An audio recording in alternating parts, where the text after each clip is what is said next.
Hello and welcome to Conversations with the Voice of Reason. I'm your host, Benjamin Boyce, and today's conversant is Rafe Kelley, who is the owner and operator of Evolve, Move, Play, which is an interactive in-person coursework that is founded on parkour and storytelling, biomechanics, evolutionary science, ethnography, and his goal is to train people, to teach people to master their bodies and master their minds. And in this conversation, we talk about the virtual world, how that interacts with the real world, and we end up talking a lot about fatherhood, which I found was a very poignant conversation when we get into masculinity and how to master that and the function of that in the world and in the life specifically of males and fathers and husbands and all the various roles that we end up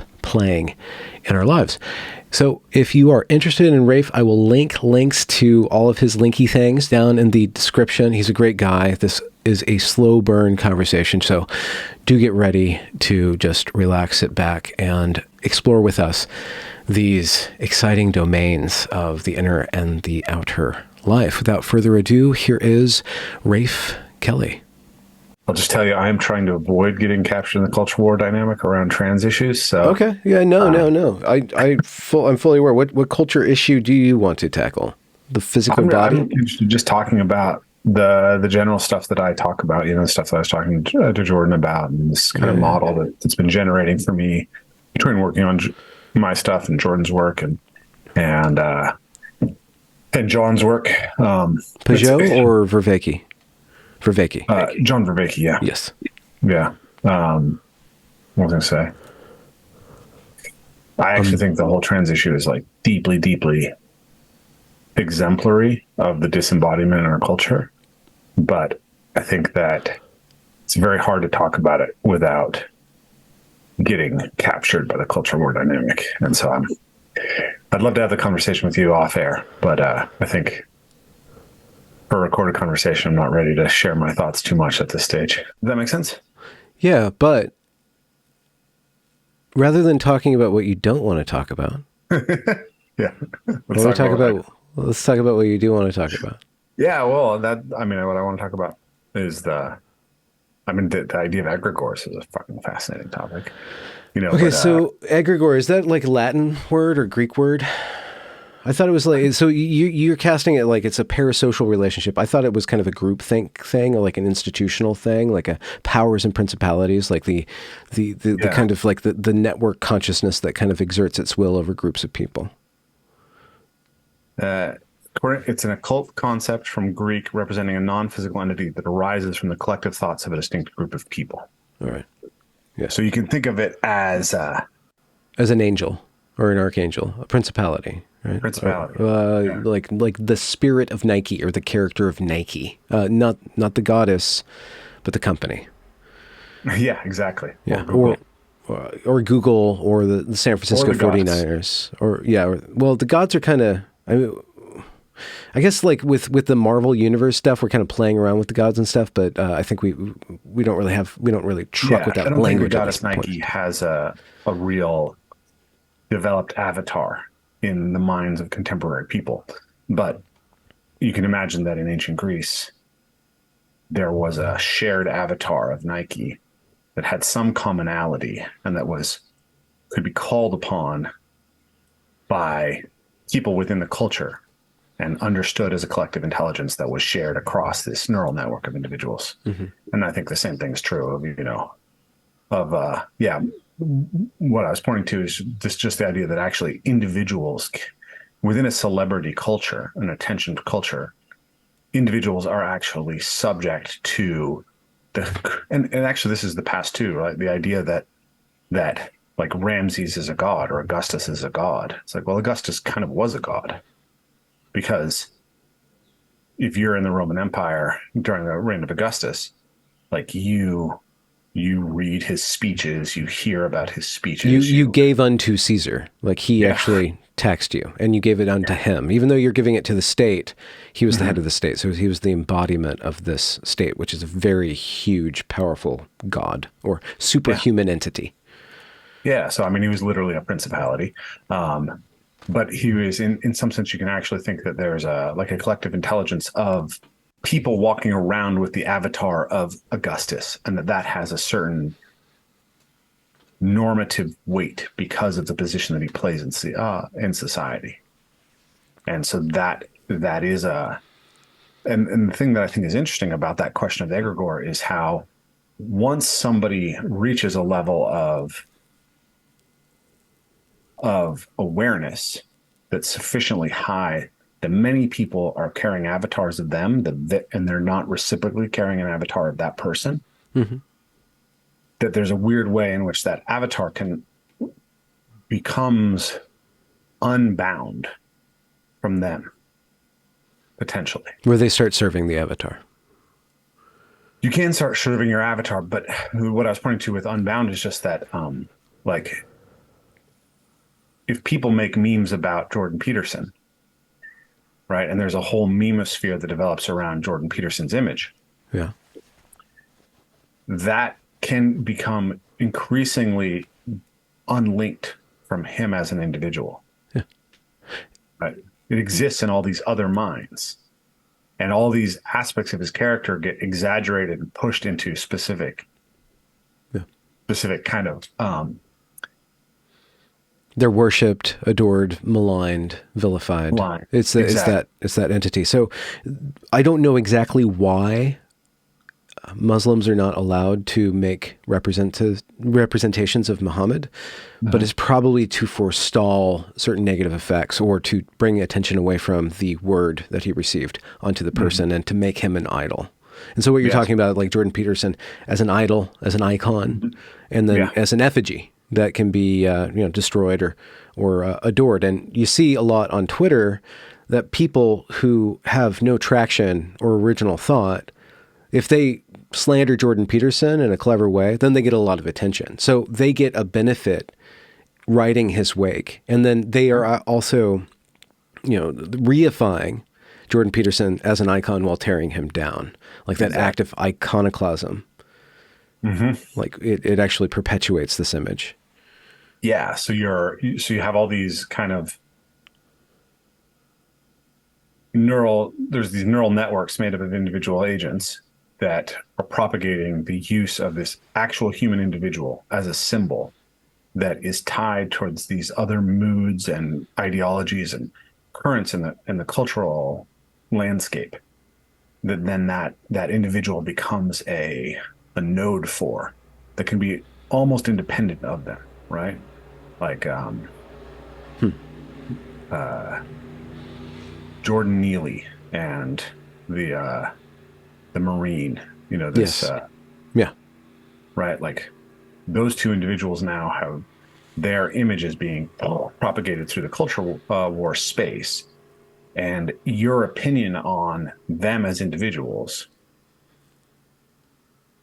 is illustrative of where you're standing and what framework you're applying to the world.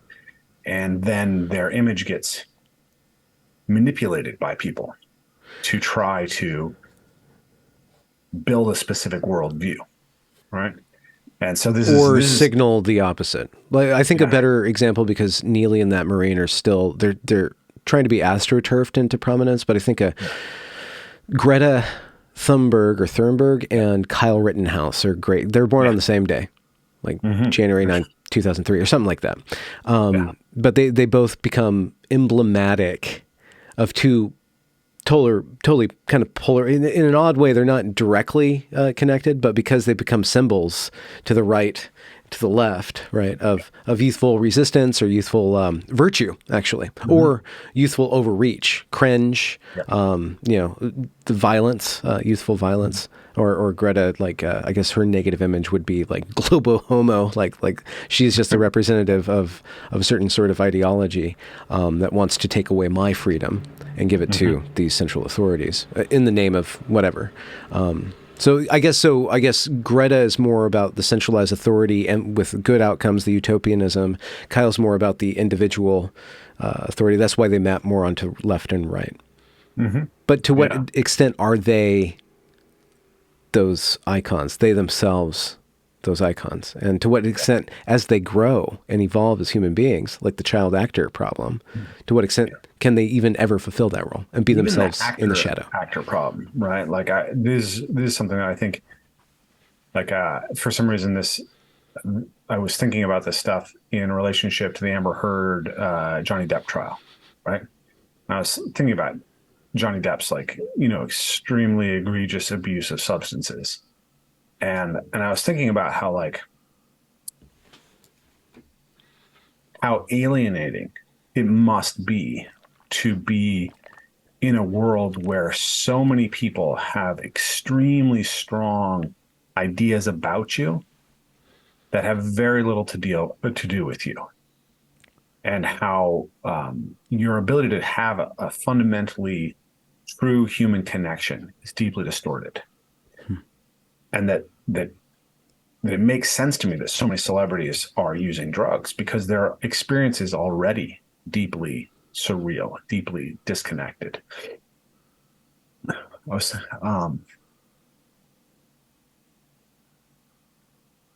yeah, I mean, so that's this. So I have this idea that celebrities get colonized by their own images as they play out in the culture, and that one of the hazards of celebrity is that you essentially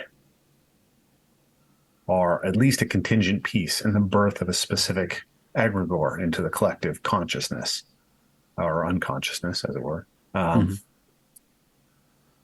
But then you're actually not in, you don't have that much agency in relationship to how that egregor plays in the landscape. But it can color every interaction that you have, or almost every interaction that you have, aside from the most tightly held relationships. And if you don't have really solid, grounded communal relationships that of people who actually know who you are, then you can be easily distorted to the point of madness. Or depression, anxiety. And with the rise of social media, the distance between the plebs and the stage has shrunk. Like, anybody can kind of jump up on stage and clamor for attention, get attention, maintain attention, manipulate attention, and go up the rungs. Yeah. Like, there's the churn is a lot more closer. And it's distorting even more and more people. If that's just the fact of life, then how do we adapt to that? Right? Yeah, that's, I think, that's the big question. It's such an interesting thing for me because I feel like what I'm doing with the work that I do when I work with people in person, I think it's really at the center of the solution. But I'm still playing the devil's game in order to share that solution with people, right? Yeah. Well, And so there's irony to that. Well, I mean, I don't know. Just to push back, that's like somebody saying, "Well, I'm a communist, but I need to use capitalism to get my message out." Right? Like, is there anything fundamentally devilish about this? Is this just not another human environment that we adapt to and use to good or to ill effect? Use wisely or foolishly? Is it inherently wrong, bad, or evil? I don't know if it's inherently wrong. I think it's inherently dangerous. Yeah. Okay. Right. What you do, climbing up trees, is inherently dangerous. You're playing the devil's game of gravity, right? Yeah. So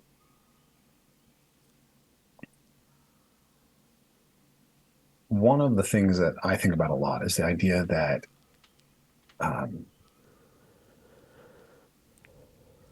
human beings, that culture exists for a reason, right? There's this weird thing about, like, cultural anthropology where we tend to think of culture as, I think it's maybe a Boasian assumption that because all cultures are equal, then all culture is sort of like universally adaptive to every situation. So it's all just kind of a menagerie of whatever is interesting and cool, right? Like, people, I felt like this when I was an anthropology student, like, everyone's just looking for their if you assume that there's no functional difference between cultures, which was, Boaz basically pushed for this idea of cultural relativism, where you have, like, prior to that we have, say, a naive ethnocentrism as the base frame at which we look at a culture. And he tries to replace that with this idea that, no, you have to judge every culture by their own grounds. And so therefore, every culture is in some sense inherently equal. The problem that I would say to that is that if you're studying cultures and there's no normative or moral value to the differences between cultures, then the only reason to collect information about cultures is in some sense just curiosity. It's just to feed the desire to see something curious. So there's a weird way in which a lot of cultural anthropology, to me, feels like a menagerie. It's just let's collect the strangest expressions of human behavior. Mm-hmm. And then the flip side, though, is that often we just actually end up with an inverted moral structure. We move from Western supremacy to Western inferiority, where every culture is held up as a negative mirror of Western culture. Okay. Right? It's like, you know,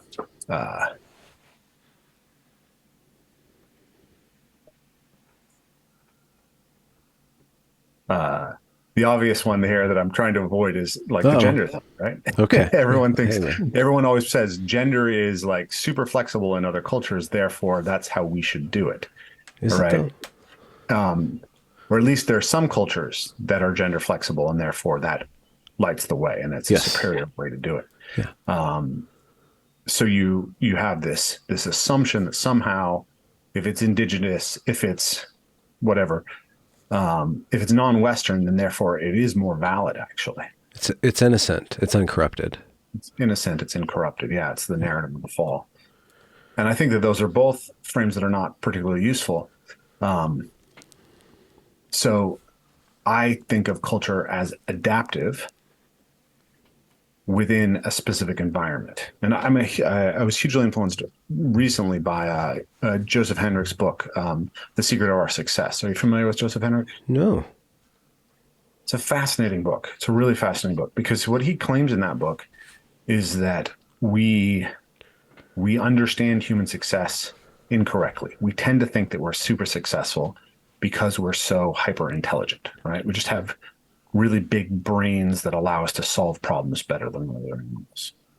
And what he shows is that this is really not that true. That there are many types of problem solving that chimps do just as well as we do, and sometimes better. Sometimes they're much more efficient, and they don't make certain very consistent errors that human beings make.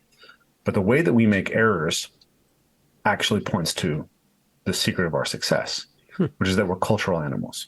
So if you show a chimp like a way to solve a puzzle, and you include several steps that don't have anything to solve the puzzle, the chimp is far less likely to replicate the steps that are unnecessary than a human child is. A human child is far more likely to do the unnecessary steps. So why is that? Turns out that there's a lot of things that we figure out through a kind of evolutionary process of building cultural adaptations to a specific environment that aren't at all rational or obvious. And so cultural adaptations accrue because of our ability to be really, really good mimics. So it's not so much that we have huge brains because it gives us greater problem-solving capacity as individuals. We have bigger brains because we have to store all this cultural information, which allows culture to act as an evolutionary space in which better problem-solving capacities are cultivated over time. So he gives the example of taro. Unfortunately, I can't remember the exact details of the taro process, but taro is a root that is toxic and it has to be processed. So traditional cultures have learned, I think taro not the card game, but some sort of root. Is that what we're talking about? Yeah, taro. It's a root. Okay. I believe it's in South America that it was originally processed, and they discovered some way of processing, and they got rid of all of the poison. And the traditional way of processing it is all coded in religious ideas, right? They don't they don't know the chemistry of the thing or why the different steps do what they do, but they have this system that allows them to reliably get rid of all the toxins. And some of the steps are very unintuitive and not obvious. Now, that same crop is now taken to Africa. And in Africa, some of the steps are no longer being used and people are starting to get poisoned by it. But the poison is relative. If you do some of the steps, but not some of the other steps, you can be only mildly poisoned by it. It's very, very hard to reason through. And so it turns out that this suite of cultural adaptations that allows us to solve tarot is not very stable or easy to reason out. So just mimicking what's happened in the past is how you maintain a cultural package like this. So I feel like I'm taking a very long time to come around to the point that I was trying to make. But the point here is that when the environment changes, the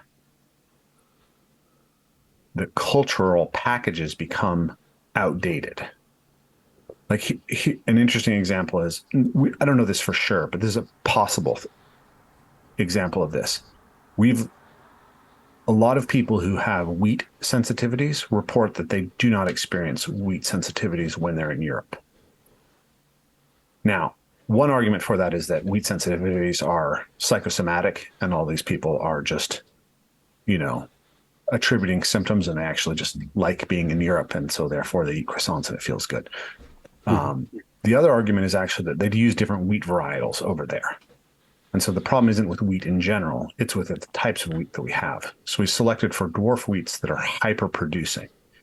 And as a byproduct of that, we have created wheat that is more allergy producing or more insensitivity producing.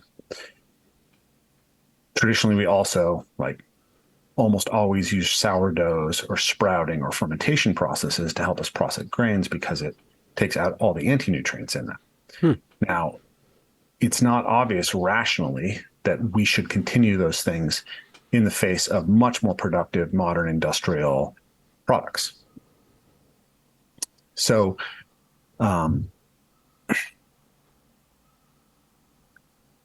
so when I think about the internet, right, what I think about is that we have this extremely powerful environmental shift in human ecology that we haven't figured out the religious steps that keep us from the poison. Does that make sense? Some more than others. Some more than others. Tell me. You'd have to assess on a case by case basis the adaptive way forward. I have to manage my profile. I have an idea of my profile. I forget it most of the time. Last week I went to Ireland and I met a lot of people for some reason because of this gender topic that we're not going to talk about but constantly reference because it's the she they fant in the room or he she fant anyway. So they headlined me for this GenSpect conference, which was really surprising to me. I'd never been headlined. For some reason, they did a calculus that I was really important to put my name at the top of the banner. I don't know why. I arrived there, and it turns out that I had been a nexus builder for this community of dissidents and of free thinkers, detransitioners, transitioners who are skeptical of gender ideology. I had already dug all this trenches where they could see each other and connect outside of me, but they all got to see each other. And then I also provided a lot of content or useful content to a lot of the other people, the parents of transitioning children. They knew me, I did not know them.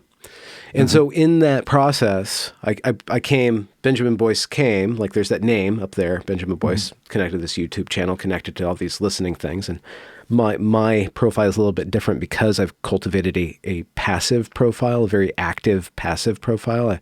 I mostly give space. That's my positive thing. I give a negative space for others.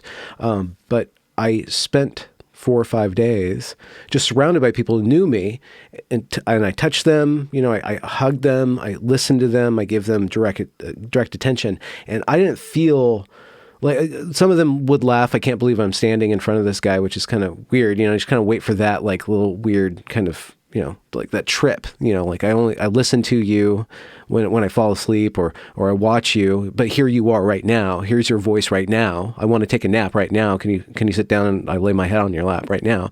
Nobody actually offered that. But after that burned away, it was just like there was a more porousness. I was able to connect with them pretty quickly, to translate from my internet persona into just a living persona, which is really good for me because now I know I can do that. Now I know that that there are people who actually have connection to me that I don't know about, but that connection is very easily translated into something real and useful, worthwhile, positive, deepening, etc. So I'm curious whether there's an inflection point where that gets a lot harder. By scale, you mean? Yeah. Like it's like, okay, so you're a minor celebrity in a niche community. Yeah. I'm an E-list. It's pretty comfortable in the E-list. Yeah. So people maybe have an avatar of you, but that avatar is not as distorted maybe as someone who's bigger. And maybe you haven't attracted so much attention from the people who are negative towards your avatar, right? It seems like it, yeah. Like, I'm not a Ben Shapiro, like somebody who's a lightning rod. Milo Yiannopoulos would be kind of the opposite of me because he is very, very performative. I'm minimally performative while still being performative. I'm aware that I'm performing, but I'm minimally performative. He's maximally performative.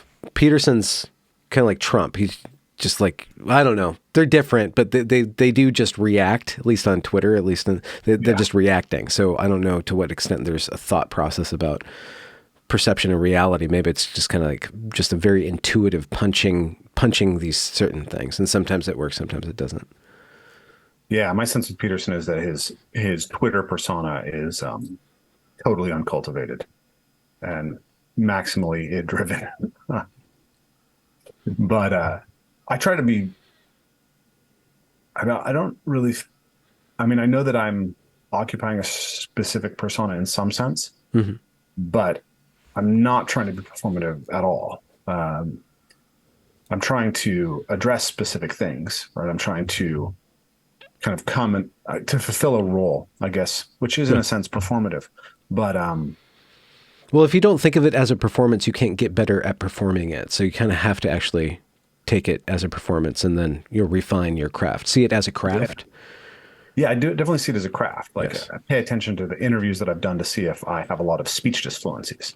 Like listening to Camille Paglia drives me nuts because I'm like, you've been on the public pay. You see what I just did there? I said public pay. It's like, which is a Camille Paglia thing to say. I just used her disfluency as I was talking about her. She colonized me. But if you Alicia listen to do Camille Slavlov Paglia, Zizek, you're not like twitching out. That guy drives me nuts. I can't watch him. I love to listen to him. Yeah, she will say like after every 3 or 4 words. And if you're aware of like public presentation at all, it like just sorry, now I can't not hear myself doing it. Yeah. But stuff like that I pay attention to, and I think about how I'm formulating a conversation, how I'm opening space for people, trying to understand the craft of having a good conversation. But I mean, that's an important tool to have in life as well. We're just expressing it within this context of sitting in a box looking at each other. And there's another layer to it. Going from performative to something like a cult of personality, which I've done some work to avoid. I just instinctually avoid any sort of framing where I'm a leader at all, or like I'm a center at all. I want to be decentralized. I want to decentralize my ego, because the cult of personality is a whole bunch more of what you're talking about. You have to be careful. You have to be more responsible to people. People look up to you. I see people who get like just a taste of internet fame and they automatically become like the hero of their own story, which makes them a villain on the world stage, because it just like, they're allergic to that sort of attention. It just activates them in certain ways. So insofar as what you're doing is teaching is doing workshops, groups where you are an authority. So there is more along the lines of, okay, how do I cultivate the proper form of authority, the proper form of centrality, of people are paying attention to me, and I'm using that attention to give them something back, right? And then and being aware of the kind of the dynamics in there. I understand that's another level of carefulness, especially in the digital domain, especially at scale. Yeah. Yeah. So when I was interviewed by Jordan Peterson recently, I would get on calls with people who were applying to my retreats, and they would be shocked that they were talking to me. Like, I just saw you on Jordan Peterson. No. I'm talking to you in person. That's the first time it's not the first time, but it's, there was a much stronger sense of like, What is starstruckness. that? Yeah. Penumbra of celebrity. Yeah. Yeah. And I just kind of brushed that aside. That stuff's not interesting to me. Like, okay. Yeah. I mean, I'm always trying to like. Maybe you like it though? Is it tasty when that happens? No, I don't know. I don't think so. My thing is that what I've realized over the years is I really have a strong conditional distaste for selling things. Yeah. But I have to sell things, right? Yeah. So but I believe in what I'm selling. So I just go into the interaction saying, I'm not going to try to sell this person this thing. I'm going to try to see if it is a good mutual relationship and draw the lines of what that would look like for them clearly, and then let them make a decision. Yeah. So I very rarely push someone when they're like, I'm not sure, because I really want people who are sure. I'm looking for whether I have a strong sense that it's the right thing for them as well. And obviously, when you have a big chunk of money on the line, you have motivated reasoning that you have to pay attention to. But it helps me enter the frame, because if I just feel like it's my job to make someone buy something, that feels icky to me. And to do that well, then what it means is that I'm always looking for human connection on the call. Okay. Right. Ooh. So I can't just be the celebrity, right? Yeah, that's unhelpful. Yeah. Unless you could use that to kind of just be aware that they're going to be a little bit easier to open up to. I say, okay, you're already paying attention to me. And then you just say, okay, now I'm paying attention to you. And they're like, oh, okay, I'm going to take this opportunity. There's a little bit of value there. You can leverage that into fomenting that human connection. So what do you mean by human connection? How do you know that you're having a human connection? Can you even describe that?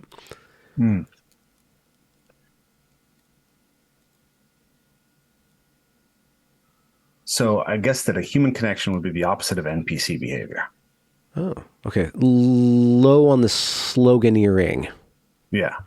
So, and it's hard because when you're asked to say the same thing over and over and over again, it's very easy for the words to start becoming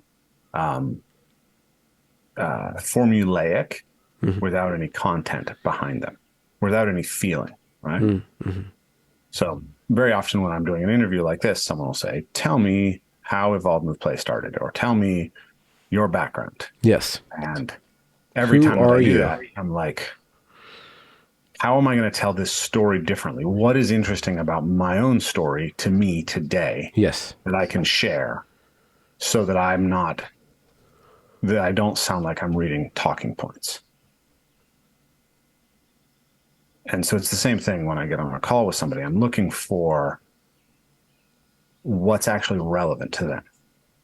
And in order to understand what's relevant to them, I need to understand something about them. Mm-hmm. And so that's looking for a connection between their actual need, desire, personality, temperament, and where I'm coming from, that is unique to that specific interaction, rather than treating it as simply the same interaction that we're going to have, Yeah. Like, this is why sales templates and formulas always drive me nuts, because yeah. You want a reciprocity. Reciprocity. I like that word. Reciprocity. And a uniqueness, a momentness, and like a present. Be here now. Yeah, right? Be here now. Yeah. And then you make the circuit, and then you do your jig, and they do their jig, and then you kind of play the puzzle game, do a little dance, maybe tell a joke, drink a little water, kind of thing. I definitely drink water. How many Occasional ounces a joke. day? Like I was told half your weight in ounces. I was just told that. Do you have a water opinion? I'm like, I've always felt like water was one of those things that should be self-regulated. I mean, I know a lot of people say no, but I don't know. That's always been my take on it. Okay. All right. Um, I've not been a water tracker. I do try to drink, make sure I'm regularly drinking water. All right. All right. No hard and fast rules. Just like you just try to drink. Try to make sure that, like, it obviously depends too. I was just in Colorado and like, it's very different being in the sun of Colorado and the dryness of Colorado Yeah. compared to the wet, cool dampness of the Pacific Northwest. So my auto regulation around thirst might be less applicable over there. Yeah. Yeah. And probably your personal mythology or the cultural mythology, back to culture and environment. And back to culture and environment. This is a tricky question because I was thinking, okay, well, if there's norms and morals, like if culture is moral based, if culture is intended to reveal the moral content of the male, the female, the child, the family, the king, the different relationships that form a society, like there's that moral content, or if it's adaptive to the environment, adaptive to some sort of food source. So on the adaptive front, there's the moral front, like what is the moral content of a culture? And then there's the adaptive front, like how does the culture allow the human beings to flourish within that environment? There's two environments, I'm thinking. There's the external environment and the internal environment. And the internal environment is it's a third rail for our culture, because our culture believes in the sacred tenet that all human beings are created equal, and there can't be any actual difference between any ethnic group or racial group. There can't be any actual difference. It all has to be surface difference, or it all has to be external. So I'm just wondering, like the environment of the internal external kind of divide in adaptivity. And maybe this is really, really far out there. I don't know if I can tie it together, but if the internet is an internal, it's more and more internal, it's more and more exposed, you're exposing yourself to more people, but it's all mitigated through a personal connection to a personal computer. So it is kind of like this much more internal, much more private, and yet much more connected thing. So it's got to be regulated. The culture of the internet, insofar as it is adaptive, has to kind of take the bridge between this internal psychology and then the external sociology. Yeah. So when you talk about that idea of internal versus external, there's a certain level to which the internal is the judge for what it is to thrive, right?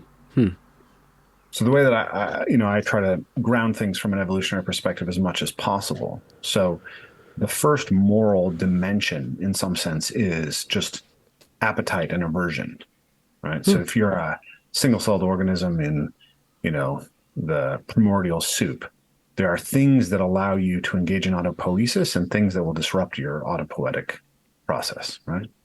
And for those who are not familiar with that term, autopoiesis is self-organizing systems that seek the conditions of their own self-organization. And that's basically what makes a living system a living system. So a tornado is self-organizing, but it's not autopoietic. Paramecium is autopoietic. So as soon as you are engaged in autopoiesis, you have this basic dimensionality, which is that some things are disruptive and some things are constructive for this basic goal of continuing to engage in self-organization. Yeah.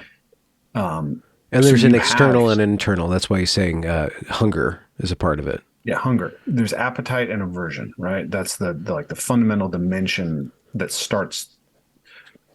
gives us feeling, right? And we have to have some kind of feeling in some sense to organize action. So there's this sensory motor loop built with a kind of central motivational axis that every living thing has to, in some sense, have.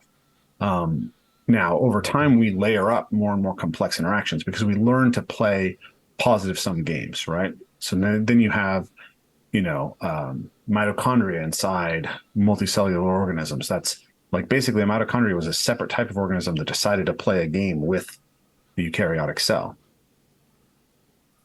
So we have, and then, organ systems are positive sum interactions between cells that are differentiated over time. Hmm. So you have this internal nature.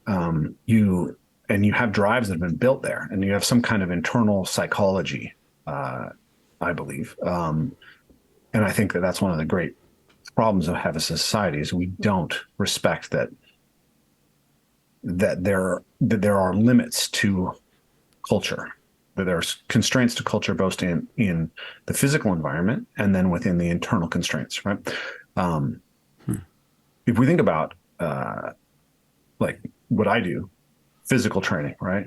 There's motor learning theory. Motor learning theory, there's the idea of ecological dynamics. Ecological dynamics says essentially that you have constraints that organize behavior. And so you have organismic constraints within you. I get hungry, I get thirsty, right? I experience sexual desire, I experience social shame or social approbation. Those things motivate my behavior. Mm-hmm. Sorry, social reward. Yeah. Okay. Those things motivate my behavior. So then a culture exists to essentially guide individuals into how they can manage the needs of their internal psychology in reference to an external ecology. And the reality of evolutionary systems is that they're dynamic. They're always changing. The environment is always changing, but the rate of change is very different between different cultural things, right? So we can go back to, 2 million years ago, and we can see that the Acheulean hand axe system was stable for like 1.5 million years or 2 million years, right? It's like that was good enough to get humans through a lot of Acheulean things. axe. What is Hand axe this? systems. Okay. So when we started using tools, we started breaking stones into sharp blades. One of the systems that developed is called the Acheulean system, and it's associated with at least Homo erectus, probably maybe some things that precede Homo erectus, but it's stable for a very long time. And then all of a sudden you see this rapidly increasing complexity and diversification of flint knapping systems. So you see much more complex tools. You see tools made in different ways. So then, like you have the Acheulean hand axes in the Upper Pleistocene everywhere. It's in Asia, it's in Europe, it's in Africa, and then all of a sudden, in the Lower Pleistocene, um, maybe I've got my upper and lower switched. But as we move forward in time to Yes. 50, 60,000 years ago, you have the Mousterian and the Regnesian kind of right next to each other. And they're different toolkit traditions. And then we see that all over. The toolkit traditions that people have access to are much more culturally specific. And you might have like a tool tradition that's associated with hunter foragers in Sweden, or in say the Baltic, which is right next to a tradition of tool use that's associated with farmers, and these things are kept separate for like 2,000 years. Because they were culturally dependent. So culture was providing some sort of membrane for this, what we consider now a technology, to be to not just jump over for some reason. Technologies, they weren't, and somehow they were not really adopting each other's subsistence strategies. So their toolkits weren't particularly relevant to each other. So they maintained a relative distinction in their toolkits for a very long time, which is quite different from what we experience today. And even once you get into the Bronze Age, you see that these type of distinctions are less stable. Yeah, yeah. There's an arms race. Everybody's showing up, trying not to show up with a knife to a gunfight. Mm-hmm. Yeah, and people are exchanging cultural memes faster, and the barriers are becoming more permeable because Do we know why? There's got to be guesses. Why this rapid sort of openness to the alien, or the ability to adapt other just technologies and technique into a culture? Like, was something, one wonders if culture itself changed to be more swappable, more Yeah. exchangeable. John Vervaeke talks a lot about evolving evolvability as like a central direction that evolution has taken. Uh-oh. So you can evolve a solution to a problem, or you can actually evolve a generalized capacity that helps you solve sets of new problems.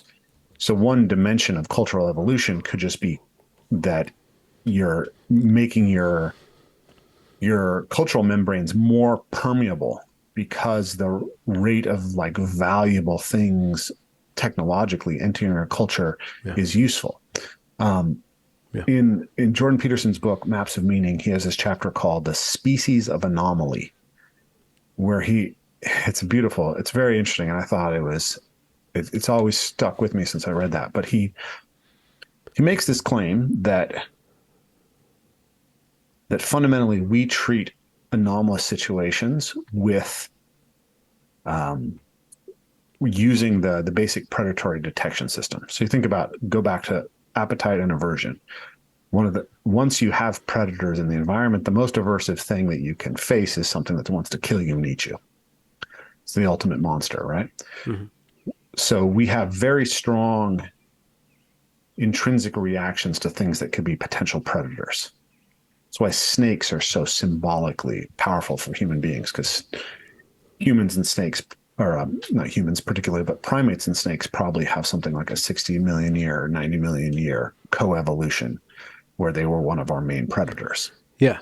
But on a biological level, the monkey never adopted the fangs, and the snake never adopted the mandibles of the monkey. So there wasn't an exchange in the same way as there wasn't. Yeah. So we'll get to that. So imagine that you have this basic idea that something new is a potential threat because it disrupts things. It disrupts at least your schema for interpreting how things are. Yeah.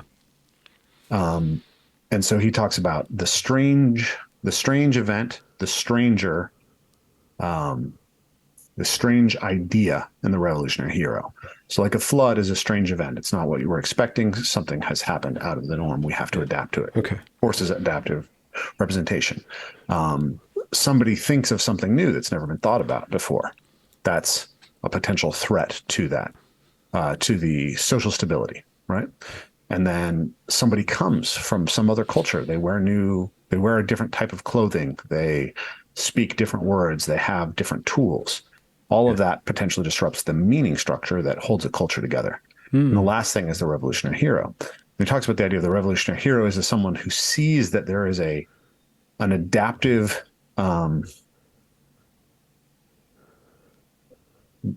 as the behavioral ecology shifts, the culture is going to fail to update correctly, or it's not going to update, right? Necessarily. It requires somebody who's willing to recognize that there's no longer a perfect fit and to go try to think about how to behave in a new way.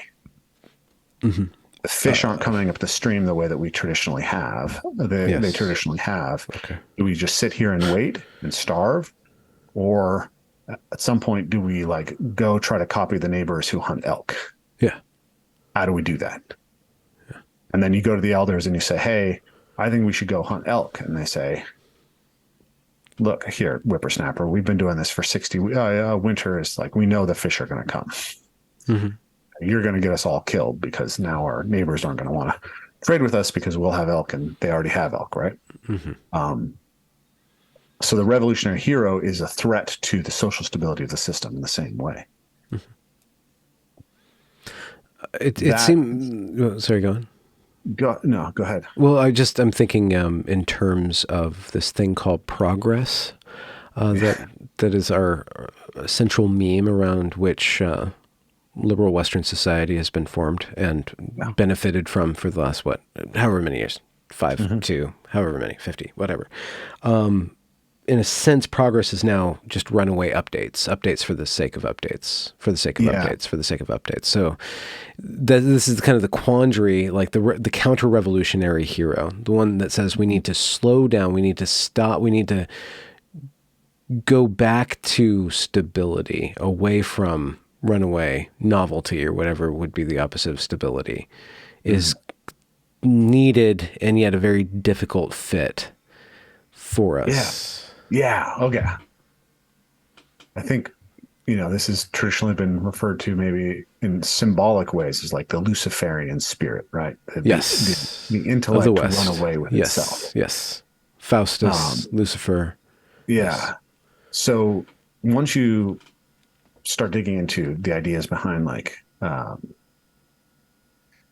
secret of our success, you start to see that the idea of progress as a sort of unalloyed good is very questionable. I've been thinking about this for years, of this idea that, so here's a story that you'll hear all the time, right? Some conservative will say, ChatGPT is coming, right? ChatGPT is going to disrupt everything. People are going to have all their papers written by ChatGPT. ChatGPT is going to destroy things. Like nobody's going to date anyone anymore because they're just going to get mid-journey porn combined with ChatGPT chats, etc. And then someone will say, yeah, but you guys said that about pornography, right? You said that about Tinder, right? And then like you can keep tracking this back and be like, well, pornography and Tinder haven't necessarily been a public good. Just to put that out there. I agree. But you can run this story back as long as you want, the sky is falling, the standards are falling, whatever. Yeah. Because conservative little, like running around. Yeah. Well, like if you look at people, everyone's like, people aren't social anymore because they're too busy looking at their smartphones. And then you can just go find someone saying the same thing about newspapers. Like 100 years ago. Or even the printing press, actually. Yeah. The printing press. Yeah. And so the progressive answer is that every time that conservatives point to the latest thing and say that there's a problem, then they're probably just off base because we somehow we got through all those previous things. Yeah. And I think, and we memory hold all the things that didn't work. Yeah, exactly. Yeah, the whole fact that eugenics was actually a progressive movement seems very, very conveniently forgotten. It still is. It still is. Just by another name. Just under not to bring up gender again. I'm sorry. I know you don't want to talk about it. I don't want to get trapped in it, but if it comes up, let's not be too. Well, now that you gave me a ball to bust, I'm gonna have to bust the ball. Okay, so. You bust the ball. Okay. Or lance the pustule, mistake. Maybe. Yeah. Just don't cut them off. Okay. So then, but the problem is that all those things that we previously point to as problems actually were problems, and it took time to solve them. Right? Like something like the Greek, almost nobody wants to go back to a world where we don't have writing. Right? Writing seems like an unalloyed good. Like nobody's like, I need my kid to grow up with a healthy mind, so I'm just no reading. But if you go back to the early Greek philosophers, they're very skeptical of writing itself. Okay. And so you could say, well, that was obviously ridiculous. Yeah. But if you read that book, The Secret of Our Success, what you find out is that actually writing completely rewires the brain in really profound ways. That the part of your brain that recognizes faces isn't as good as it would be if you were non-literate, because part of it has been repurposed for recognizing script. And so we all exist within the world where we read and we've adapted to it. Yeah. But it actually was a profound change in human cognition. Yeah. David Abrams' book, The Spell of the Sensuous, lays out this whole case for how we have divorced ourselves in some sense from the life world, from the world of our sensed experience, starting with writing. And it's a profound argument. Yeah. Yeah. I'm not saying that we need to stop writing and all go back to be hunter-foragers. What I'm saying is that we have to recognize that was actually an adaptive problem. And that we Yeah. took a long time to create adaptive solutions to it, in the same way that adopting taro as a food source is an adaptive problem, Mm-hmm. right? The printing press, right? Again, Yeah, the amount of wars, the amount of blood spilled because of the printing press is pretty phenomenal, and we kind of forget about yeah, that. But there yeah, we was a don't, lot. It destabilized Europe for many a year. yeah, yeah. Millions of people died because of the impact of the printing press. So when someone says, we just have to do AI because We'll because figure it that's the out. We'll figure it direction. out. You can't stop it. Yeah. And like it's not really a big problem because of all these previous things. It's like, well, actually all those previous things that you're pointing to were a really big problem. And one of the problems that I think that comes out of this is that oftentimes conservatives recognize that something is they have a kind of natural aversion to novelty, and they rationalize their aversion in ways that actually are pretty easy to poke holes in, but their aversion might actually be fundamentally true, right? So, what's the argument against pornography in the 90s? It's that people will get raped because of pornography, that it will create this hedonistic treadmill, which will result in hypersexual males with very distorted sex drives that will go out and view women as objects that they can then possess. What's actually happened is that people have way less sex now. It turns out to be a really big problem. Yeah. So that a new technology will create a problem is much easier to predict than the direction of the problem it will create. Yes. Good. Well said. Yeah. And then this is a case that I tried to lay out with my friend Razib Khan a while ago. Right, do you know Razib? Yeah. Yeah. He's a cool guy. Yeah, Razib's amazing. I brought him onto my podcast to talk about this because I wanted to like make sure that my evolutionary theory was all correct, But I think, this is basically the problem of cluges, right? The faster that we have to adapt to a problem, the more likely we are to adopt broken solutions. Okay. So, to give you an example, sickle cell anemia, right? Malaria is a really intense adaptive pressure on populations that live in malarial regions. So, sickle cell trait gets you like 75% of the population relatively resistant to malaria, and then some percentage of the population ends up with sickle cell anemia. So it's a solution that comes with a very high cost. Mm-hmm. But the cost Now, is lesser than the problem. But it is lesser than the problem in that context. yeah. Now, there are other adaptations that have happened that make you resistant to malaria that don't have the same cost associated with them. And given enough time, people can kind of adapt to malaria. Like if you have 50 mutations that are available that give you some resistance to malaria, then evolution can kind of search between them and find the one that has the least other costs, right? But it takes time for novel solutions to be generated.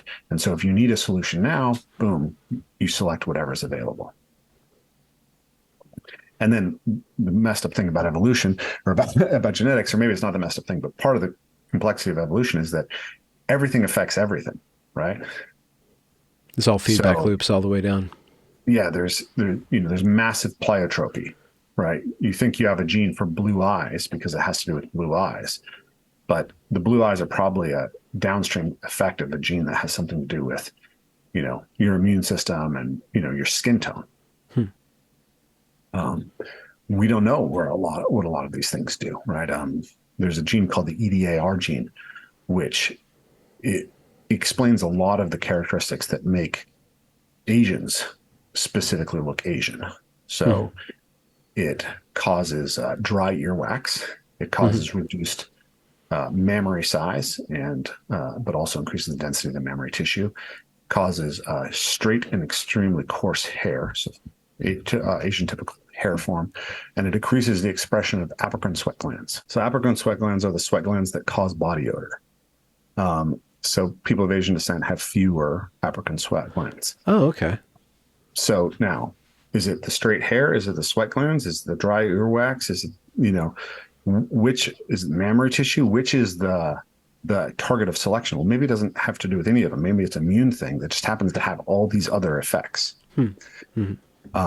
And so when we push on one portion of the genome, we end up distorting the whole genome potentially, or we end up shifting the whole genome. So my model for modern culture is that we are putting intense selective pressures on different parts of our memeplex by generating novel environments more and more. And then before we can create an elegant solution to whatever new environment we've created, we're already on to creating the next new environment, right? Yeah. So we get online dating, yeah. and then we get smartphones and online dating. Yeah. Nobody's figured out how to do online dating in a way that actually achieves like happiness for people and stable relationships and children for the next generation. Yeah. And then you add a smartphone to it and it's completely disrupted the system again, right? I mean, Silicon Valley creative disruption is what they're all about. Okay. Yeah. But is there an outer limit to that that is in and of itself a culture, right? So there's got to be a way to disrupt that memeplex, that ever evolving. Yes. thing. Okay. So how do we do that? How do we disrupt the memeplex that says disruption is always good? Change is always positive. More novelty, more novelty, more novelty. Yeah. And how would we disrupt that without reverting to change is always bad? Everything that's novel is threatening and destructive. Mm-hmm. Tradition? No. Yeah.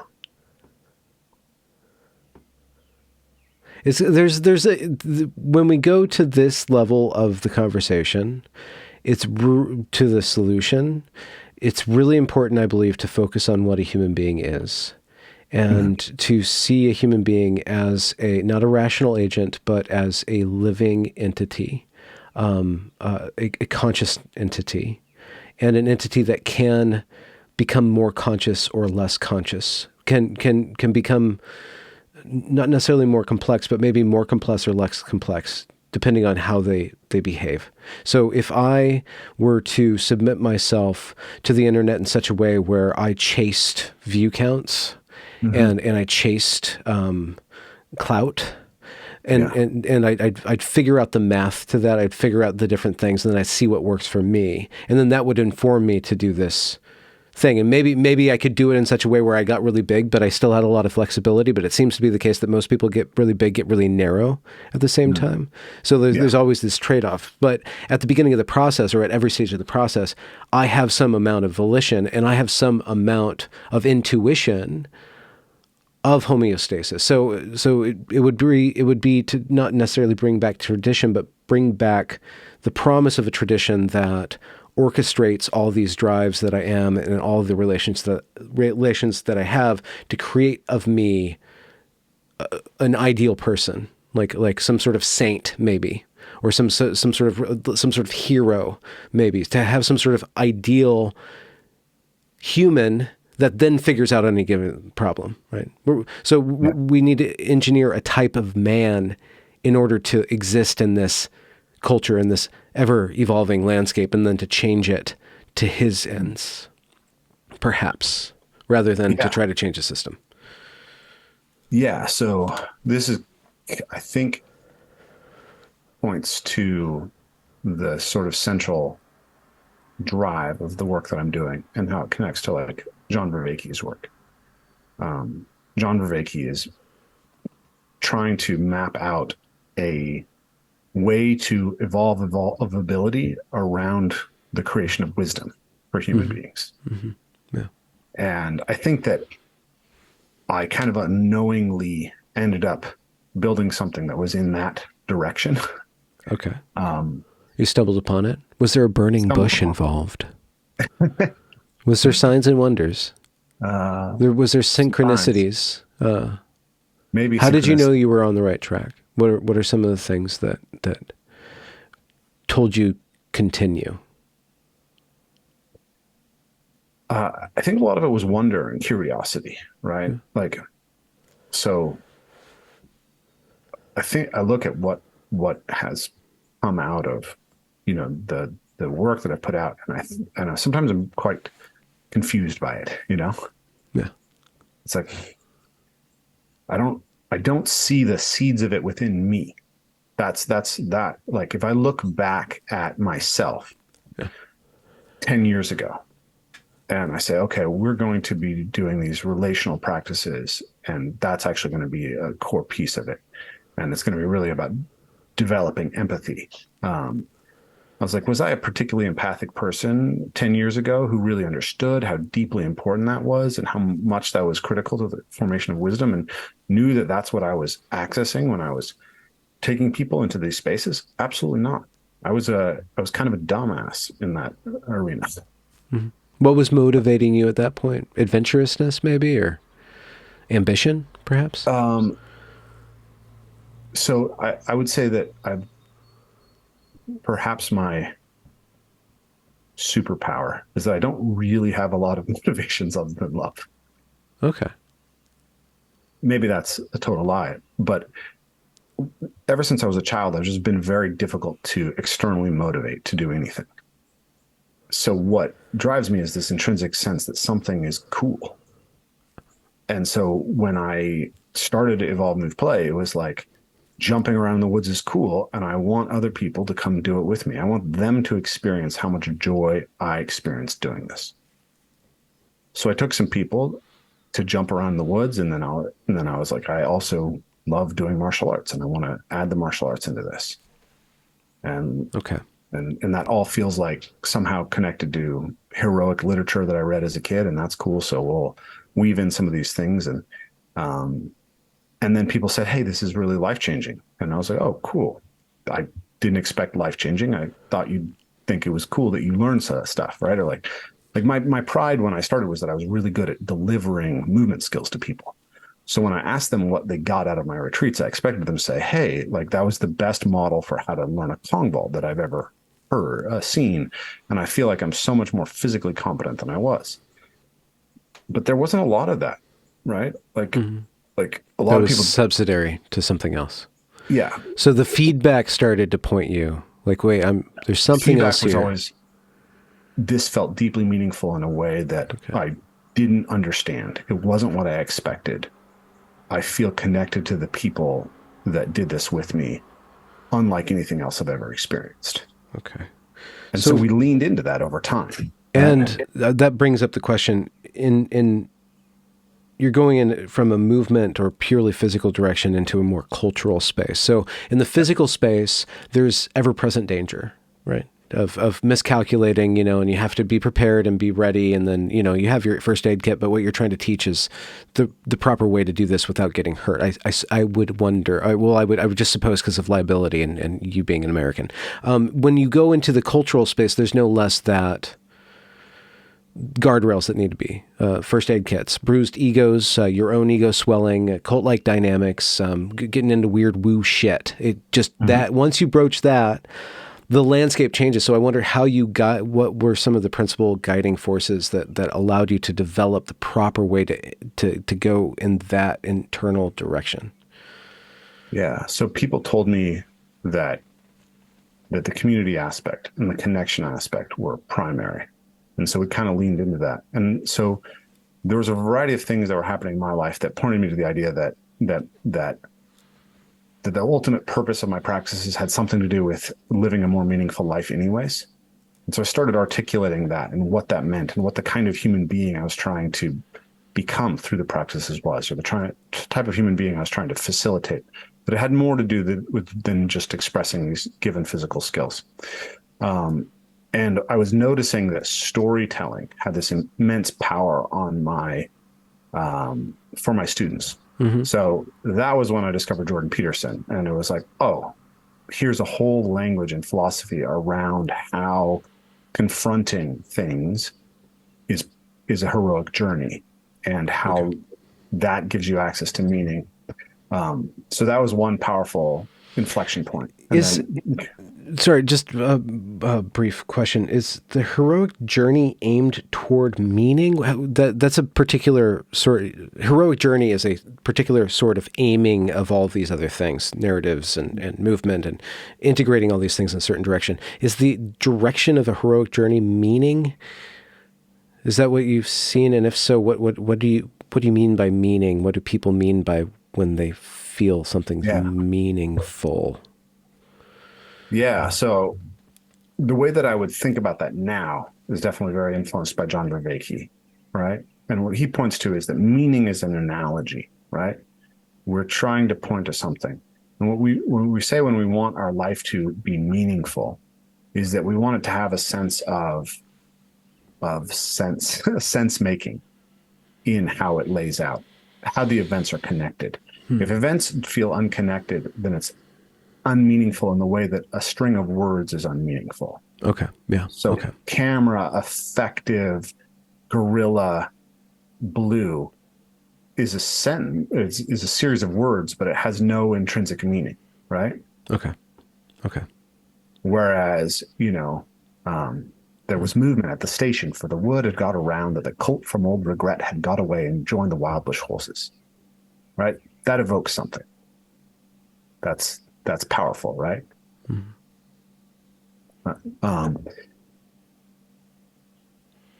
So the hero's journey is like making a sentence, like some sort of culminative. Well, meaning in general is about the sense that there is a connectedness that makes all the things in your life come together. Yeah. Okay. Yeah. Right. It binds them together. Religio, to bind together. Oh, okay. So the hero's journey is one way in which we make sense of or experience meaning, right? So when we engage in a physical practice like parkour, we experience the flow state. The flow state is inherently sort of meaningful. The way that I think about meaning now is that it is connection, right? And that there are 5 fundamental connections that the individual agent has to reality. And those are the connections that are internal to the self. So how well coordinated is your glute and your lat, but also how well coordinated is your lust and your anger, right? Or love and anger. Can you be angry with your partner and remember that you love them? Or angry with your child and remember that you love them? Can you love your child and remember that they did something that made you angry, so that you can actually address it and get it fixed? The self is both a unity and a multiplicity. And we complexify, as you said, we get more complex when we actually differentiate more while also becoming more united. So you can almost imagine the self as something like a symphony, right? Where the instruments are being created over time and differentiating out into different places, but then somehow joining together into the overarching music. What is that overarching music? How well is it coordinated? Are the pieces of yourself as they developed discordant with each other? So that's one level of it. The second level is, what is the connection that you have with the physical reality? And there's 2 layers to that. The world is a place you move yourself through, and the world is a set of objects and tools that you can adjust and move, that you can manipulate. Then there's the world filled with other physical agents, embodied agents. How well connected are you in that sense? What is your capacity for connection? And then there's the transcendent, the egregors, as we spoke about earlier, the universal principles. How are we in relationship to those things? So if you think about the hero's journey is generally about cultivating skillfulness that allows you to more effectively operate in one of those realms, and always is somehow revealing of the self, right? Integrating of the self. So that's how I think that actively engaging with the process of the hero's journey is intrinsically meaning driving.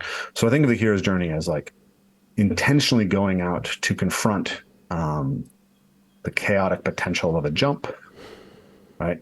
Until it's done, it has the potential to go wrong. You don't know exactly what's going to happen. Mm-hmm. So you're confronting chaos when you confront the jump. Hmm. And then when you get to the other side, like symbolically, you've just slain the dragon, and then maybe you get a princess, or you get gold, or if you're Sigurd, you bathe in the blood of the dragon and you become invulnerable. Yeah. That's the one that I like best. Really? Yeah. But then you just have to be another hero's journey, right? Like if you hit the girl, you get to have babies, but if you become vulnerable, then you're just fated to continue being a hero. Like that's like the no end situation. Right? There's always a leaf, right? What do you mean the leaf? I don't know. Like over the genitals, or when Sigurd bathes in Fafnir's blood, okay, there's a leaf that's left on his shoulder, I believe, and that's the one place in which he's vulnerable, and that's how Hagen kills him. Okay, right. And in the same sense that when Achilles is bathed in, I think, the river Styx, and he becomes invulnerable, his mother's holding him by his heel, right? Okay. And therefore, his heel is the one place in which he can be pierced. Which is where he connects to the world. I know it means death in the stories, but I think it means actually that's where you're connected to the world. I think that's where the spirit can escape and become greater than the hero. Yeah. So the reason that I like that imagery of bathing in the blood of the dragon and that become invulnerable, it's not that you become invulnerable, but you become stronger every time that you engage with that process. Okay. Yeah. You build your armor up. You make yourself more anti-fragile. Yeah. Through that process.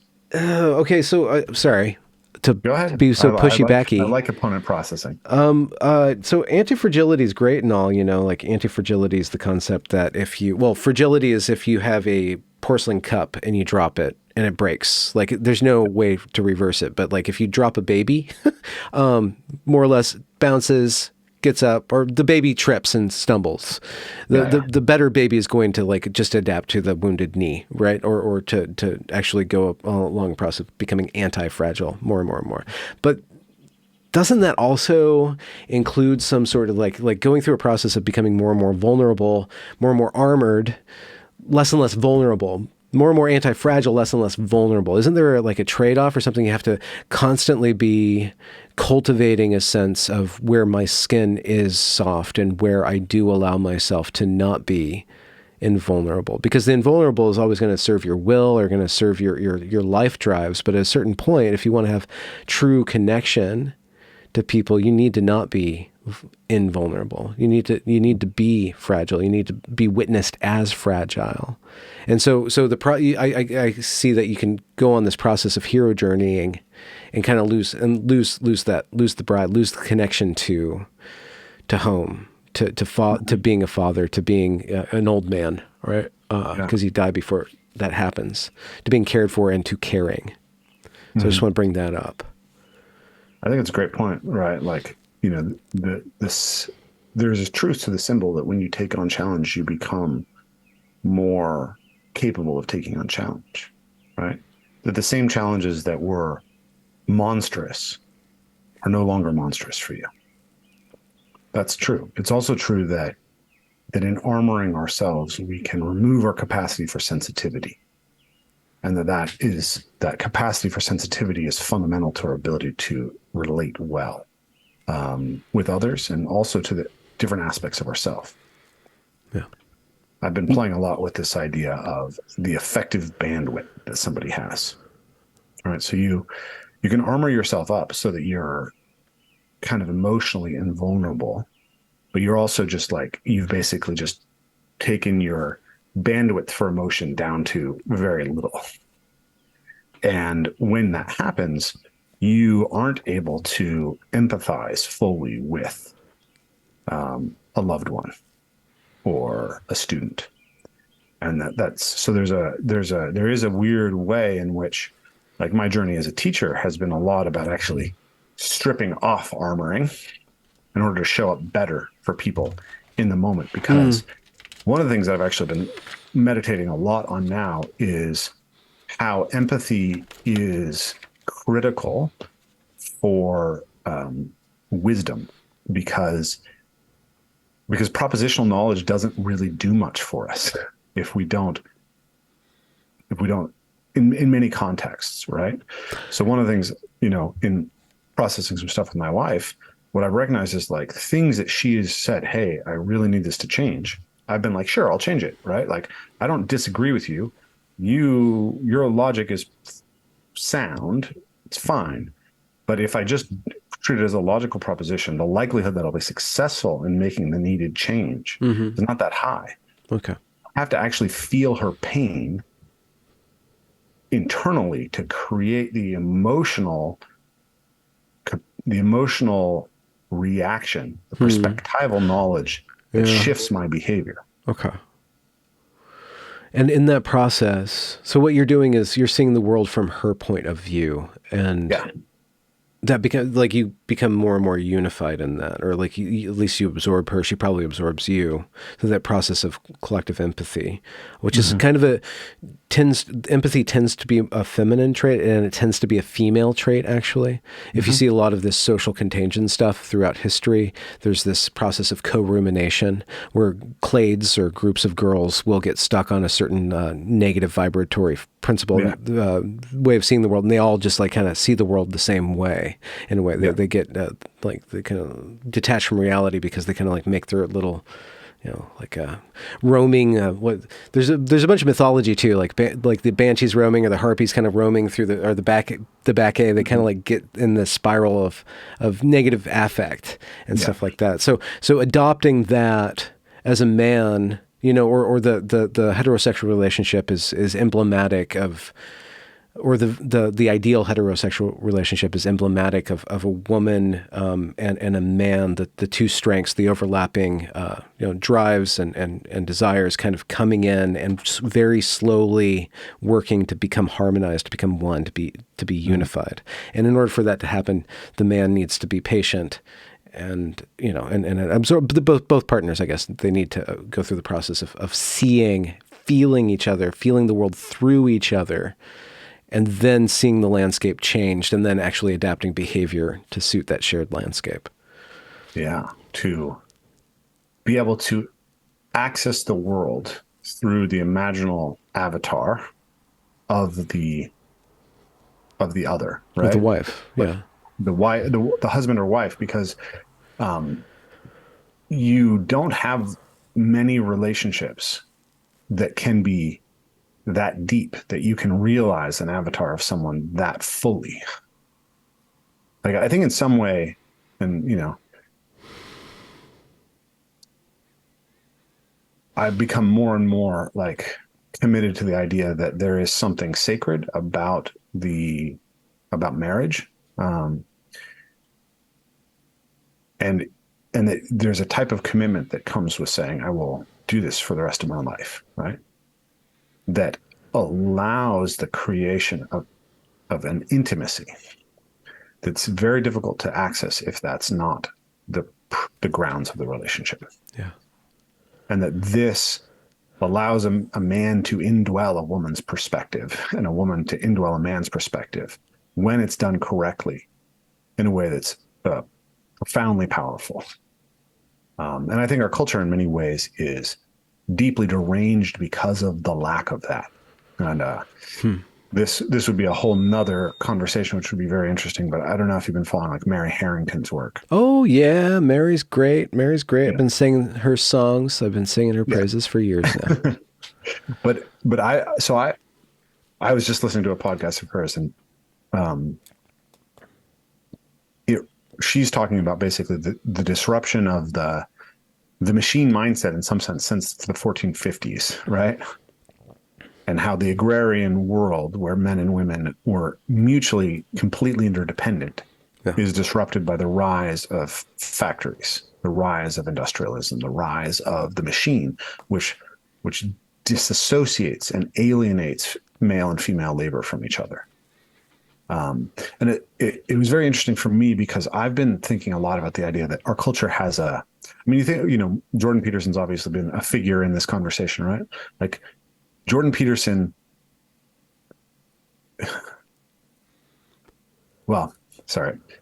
a friend of mine recently told me that I'm the dad of the parkour community, Okay. at Yeah. least in the Yeah. United States.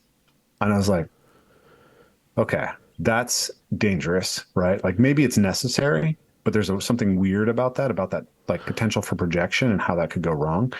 And I feel like there was a moment that like Jordan Peterson was the dad of the entire internet, Okay. Yeah. right? He was either a good dad or a bad dad, depending on where you were standing. But you were rebelling against him as the exemplar of the evil patriarchy, or you were Yeah. like, basking in the glory of finally having a father figure who could tell you to clean your room and you'd actually listen, Yeah. right? But why was there so much hunger And for a hostility. figure who Yeah. played that, and hostility to it? Because in some sense, the passing down of male wisdom from generation to generation seems deeply disrupted. And I've been trying to track that back because I've thought about this idea that prior to the factory, fathers didn't work outside the home. They worked outside the home in the field next to the home. And so you, And every fortnight go to market. yeah, you have access to your father, and he has a role within the ecology of childhood. And so then each generation of men maybe doesn't have to figure out what it means to be a man to the same degree, because they've seen it, Okay. right? They've Yeah. seen it. They've experienced it. And like so I grew up in the counterculture. Which one? I grew up hippie counterculture. Okay.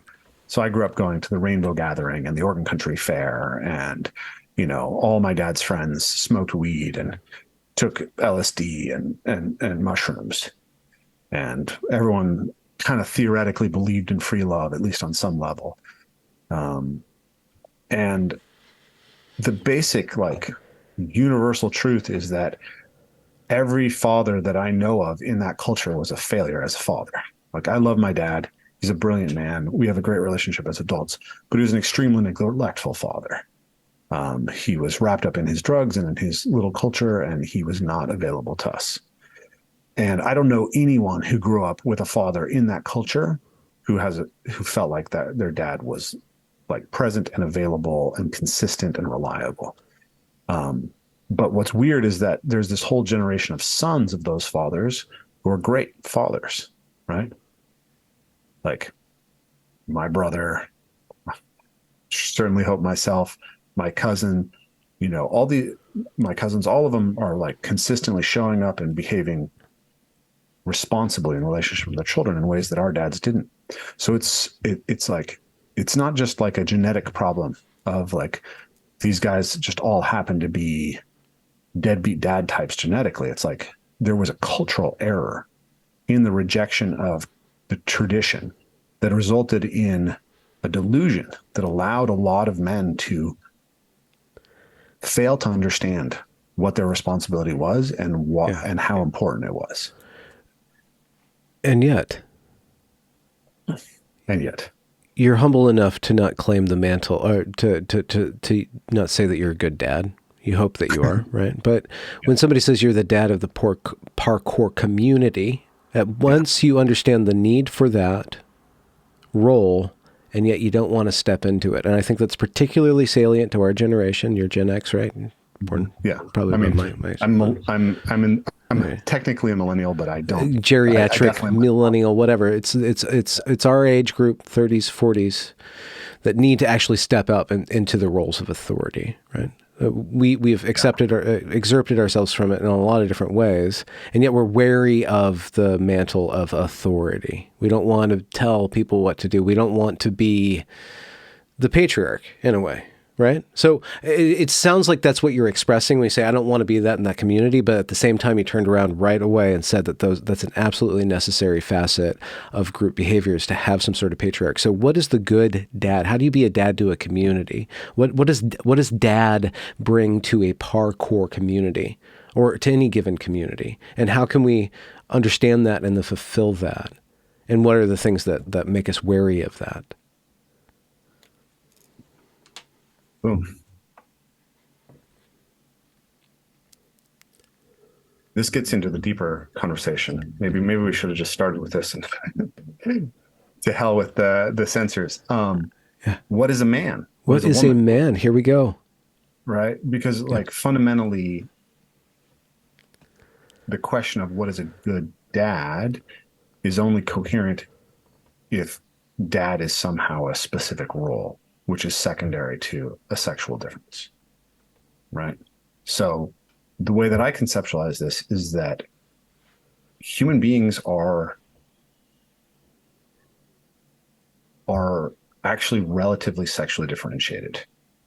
I think this is really threatening to a lot of people, because that has certainly been used as an excuse to oppress women in the past. Like, let's be honest about that. But you'll hear people say all the time, human men and women are fundamentally really similar. It's like, well, what is your comparison set?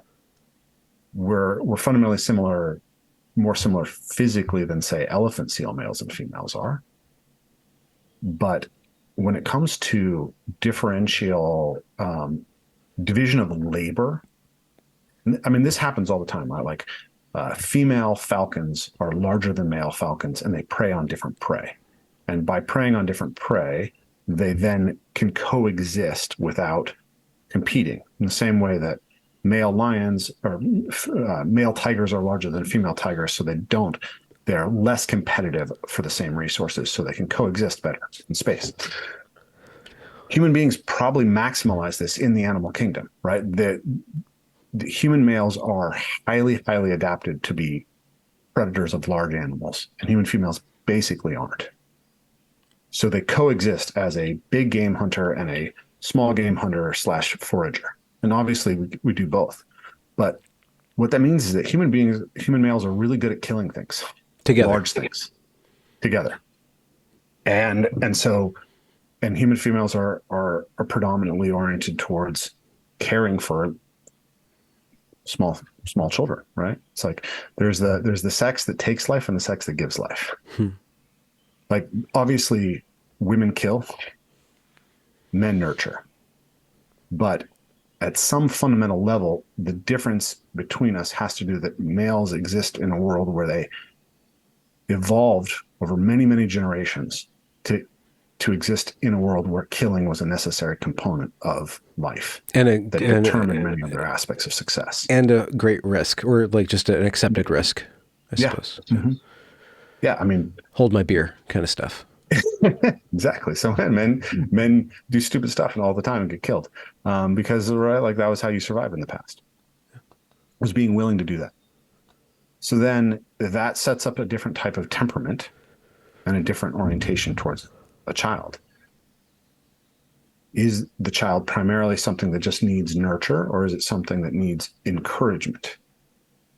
And so this is an idea, obviously, that Jordan Peterson has talked about, but it's something that I really notice in myself and in my children and in working with kids.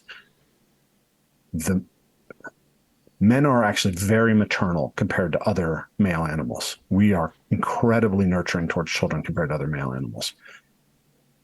However, relative to women, we play the role of encouraging the child to push its boundaries or their boundaries. And there's to obey certain other boundaries too. We are the enforcement arm. Yeah. If you ever got in trouble by your mom and then she said, "Wait till your dad comes home," you know? Yeah. Oh, I definitely feel that I have a role where my job is to make sure that my wife's authority is respected by my children, especially by my son. And I've watched that play out multiple times in other families where sons will just run roughshod over their mothers in a way that they won't with their fathers. So man is the in charge of a boundary, in the sense of pushing them out and then enforcing them too. Like it's a dual role. So when I worked in preschool for many years, like I would notice that I was most likely to be the catapult and least likely to be the couch of any given teacher. All the women were more likely to be the couches and less likely to be the catapult. And then whenever I did the catapult thing, the women would go, no, don't be a catapult. So the children are begging for it. The children are begging for it, and then when they go overboard, my temper and the way that I express my temper would be so much more final than this constant negotiation that the women would tend to do when the child violated certain norms. Yeah, I'm so exactly the same experience, right? So what I notice is that if my child falls down and bumps their knee on the ground, if my wife is not there, they will run to my arms and I will comfort them. If my wife is there, if I try to pick them up, they will scream until they get their mother. Right? Yeah. On the flip side, if their energy is high and they want to be played with and have their edges pushed, they will always choose to have their edges pushed by me. Right? They want daddy to throw them in the air. They want daddy to swing them. They want daddy to wrestle with them. And now I go on the road and my wife wrestles with them, and they are very happy to get wrestling from the wife. But children recognize that there's a difference between mothers and fathers, and they want what they want from the individual parent. Mm-hmm. We split the putting kids to bed duty in half. So I take half the nights, my wife takes half the nights. But it's so funny because like we're trying, you try so hard for equity, and the children just they've got zero respect for your desires for equity. Because on the nights that I put my kids to bed, like they'll just be like, okay, Dad, I'm going to bed. Right. The next time my wife's saying it's like 5 kisses, Mom, 5 hugs. Can you come back in and tuck me in again? Yeah. Yeah. And it's like they come with their own ideas of what a mom is good for and what a dad is good for. So I think the first thing that we need to do as a culture is to say, there's a difference between momming and dadding. Moms and dads need to understand and respect the strength of the other sex and try to embody them themselves. It's not enough to just say, I'm going to be the daddest dad out there. You actually have to build yourself as a nurturer and an empathizer as well. Yeah.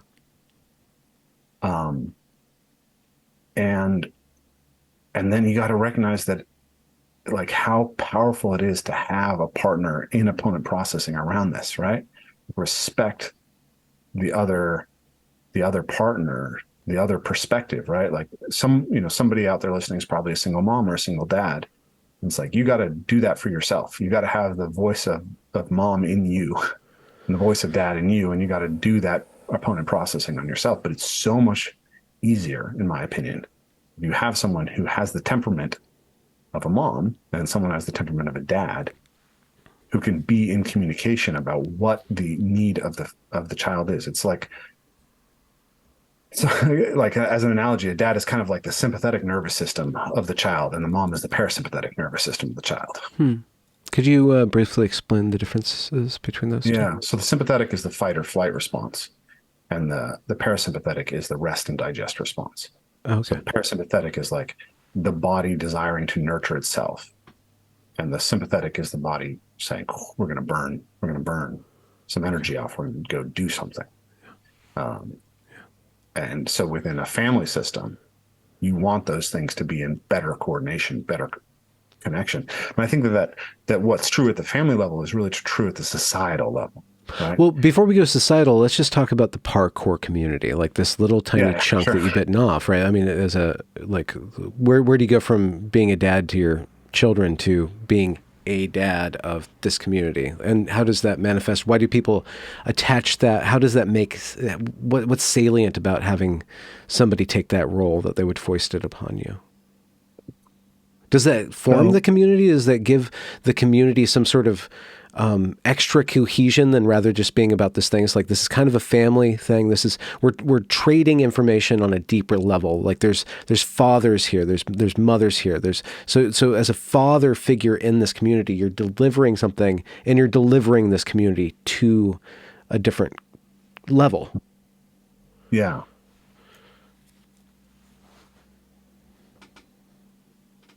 So I think in our culture in general, as I mentioned, there is deep hunger for good dad energy.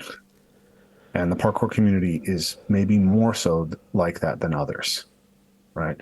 Parkour community attracts a lot of people who have ADHD, attracts a lot of people who are maybe slightly autistic, maybe some trauma backgrounds, right? So there's something about the parkour community that feels a little bit like, the Lost Boys, Never Never Land. And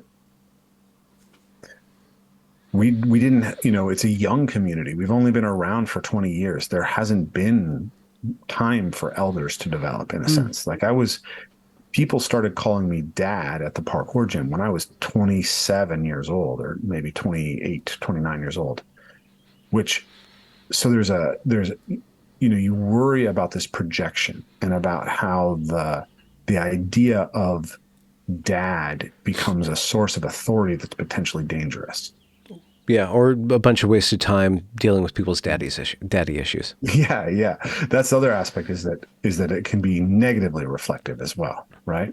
It's like, okay, I'm going to make you dad, and then I'm going to be angry at you because I'm angry at my dad. So there's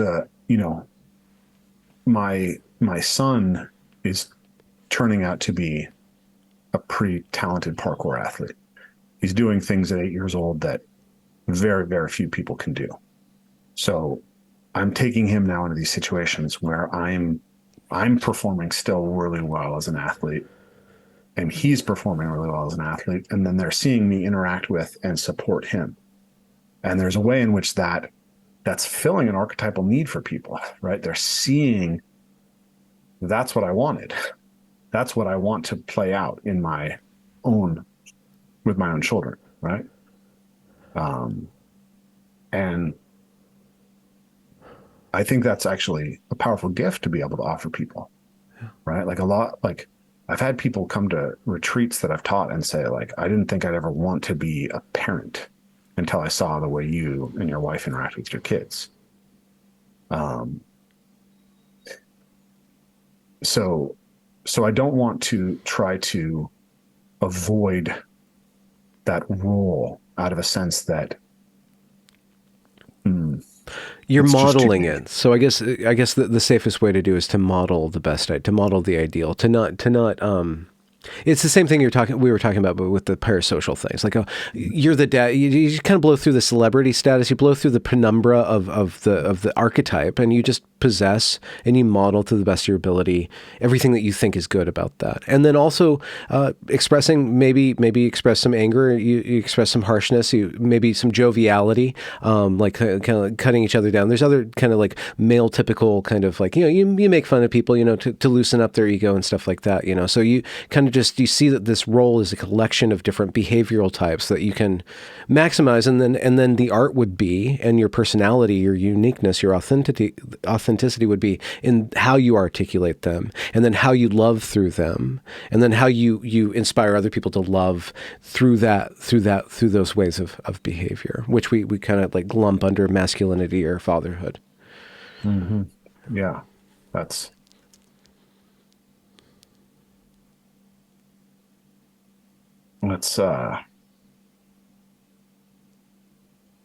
I suppose that's the call. It's the best way that I can describe it right now.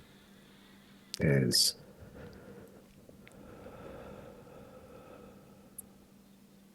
a difficult thing because there are boundaries that really need to be set, and there's a lot of potential blowback.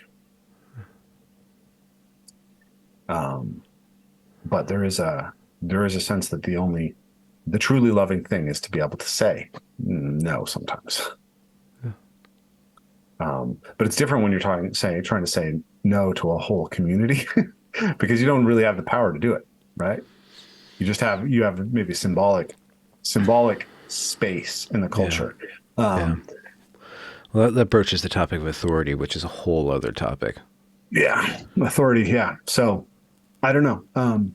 I Not a whole other topic. It's totally related. It's absolutely yeah. essentially related. And we are in a Longhausian anti-authoritarian slump right now in our culture. And Well, yeah. I mean, this feels like a strange jump, but I've been talking to my wife about potentially moving our kids into a Catholic school, and um, and the response from a lot of people is like, "Oh my God, like Catholics, like they abuse children. There's all these things, like that it's so oppressive." It's like the problem is that like everybody does, right? It's everywhere, right? Everyone who's given this opportunity for authority, not everyone, there are many virtuous individuals. In fact, the majority of people in all these situations are virtuous. But everywhere that there is this game theory incentive for certain types of behavior and an authority that's built, there's always that potential for abuse. So people say, hey, Catholic priests abuse children. But yeah, so do teachers, so do Tibetan monks, so does right the samurai, like every men's society of warriors throughout New Guinea, right? The Greeks, the whole freaking Greek civilization. I mean, that's an exaggeration. Um, but you see this tendency. That's a whole nother topic I've been thinking a lot about is how those situations develop. yeah. But I there's a weird way in which something like a Catholic school feels like a set of problems that you understand what is happening, so you can be like, okay, I'm not just gonna like send my kid to be a choir boy and spend all the time with the priest and not pay attention to who that priest is, right? But And there's an orientation.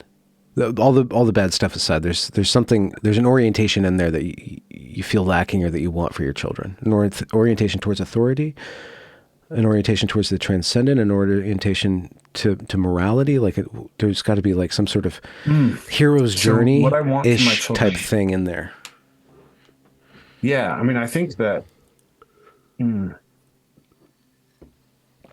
so much to talk about. Uh, we've tripped over another feels like whole podcast worth of topics Well, around to be what the fair, education system we only does for have you. like 15, 20 minutes because I have to. I got to go in like right now Oh, in okay, five you gotta minutes. go. Okay, there we go. Um, All right. so I would say this: I'm very concerned with how it feels like our current education system has become religionized in a way um, that is subverted, right? That it's not honest about what it is. So, like, I actually think biblical literacy is really valuable. I want my children because I'm trying to build it now, and I'm recognizing like how much of our culture is sort of like you can't read Dostoevsky without reading the Bible. It doesn't make any sense, Yeah. right? Um, so do you want your children to be able to read the whole history of Western literature? Well, then they might want to know something about the Bible. Yeah. Um, and you can't read Harry Potter and understand it fully if you haven't read Tolkien and Dostoevsky and all these things. So it's like it's actually a crucial part of their education is biblical literacy. And then maybe, just maybe, having some direction of moral and ethical consideration besides pure capitalism or the woke alternative is actually something you might want to consider. And we can imagine much more ideal circumstances than the average Catholic school, but it might actually be a lot better than the public schools. Yeah. That's the curiosity.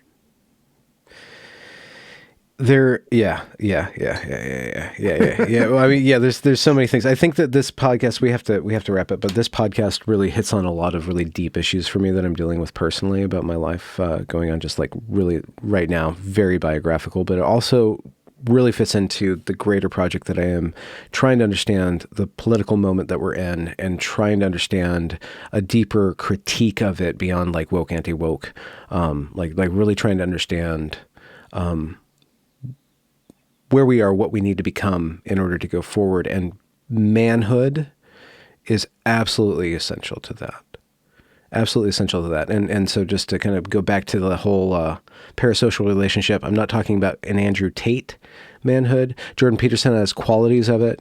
Jonathan Pageau has qualities of it. I try to manifest it in my own way. There's a lot of men, Paul Vanderklay. I could name all these men, but you see these men that are emanating this thing, and to really shine a spotlight on them so that they can shine that modeling of that. I think that is a huge component of going forward, of moving forward, and of getting through a lot of this stuff, is going to be on the backs and the shoulders of active, caring, loving, and deeply purpose-driven men. So yeah, that's what I'm saying. I'd like to continue that conversation. That's deeply something that I'm curious about, and that I'm sort of being asked to do. Yeah. It's being foisted upon me whether I like it or not. Yeah. Yeah. So not quite the petard you intended, is it? I mean, I don't know if I intended it or not. I think growing up in the situation that I did meant that I had to reconstruct masculinity for myself. And so it's something that's been deeply interesting to me for a long time. And I feel like I have built models that were insightful in certain ways and then failed in important ways. And I've been through that cycle enough times that I'm feel much more grounded in what that is and ready to speak to it in a new way. Awesome. Well, this is totally, people are going to be so disappointed because because this is a total slow burn. But here we go. We're going to have to have you back on, especially maybe with another dude or two, and get deeper into this. So thank you very much, Ray, for coming back on my show. It's been too long. Should I do my little pitch? Like, how can people connect to your work, and what can they find when they get there? Yeah, so my website's evolvemoveplay.com. Our retreats are sold out for this year. If folks want to get on the wait list, there should be a wait list available. We have some online courses, and we also have a series of 6 in-person workshops coming up around the United States and over in Europe. So you can find one near you. You can also reach out and see if we can organize something in your area. Yeah, and so it's physical activity, it's storytelling, it's community building, right? It's a program in a large sense. It's a very holistic program. It's rooted in some sense in parkour as the base practice, but it tries to address all of those 5 levels of relationship: the internal to the self, physically locomoting yourself through the environment, being able to manipulate objects and tools, being able to move with other people, and then having some relationship to the transcendent.